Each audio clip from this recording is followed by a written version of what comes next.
Plus two പരീക്ഷയ്ക്ക് രാപ്പകലില്ലാതെ പഠിച്ചാൽ മാത്രം കേരള ഗവൺമെന്റ് നഴ്സിംഗ് സീറ്റ് കിട്ടുമെന്ന് കരുതരുത്. എങ്കിൽ നിങ്ങൾ നമ്മളിൽ പലരും വിചാരിക്കുന്നത് പ്ലസ് ടുവിന് ഫുൾ A+ അല്ലെങ്കിൽ 95% മാർക്ക് വാങ്ങിയാൽ നഴ്സിംഗിന് ഗവൺമെന്റ് സീറ്റ് ഉറപ്പാണെന്നാണ്.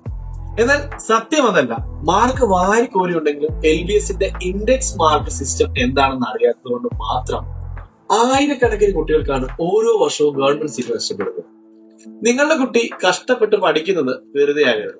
പ്ലസ് ടുവിന്റെ ടോട്ടൽ മാർക്കിനേക്കാൾ പ്രധാനം നഴ്സിംഗ് അഡ്മിഷൻ പരിഗണിക്കുന്ന ഇൻഡെക്സ് മാർക്ക് എങ്ങനെ കൂട്ടാമെന്ന് അറിയുന്നതാണ്.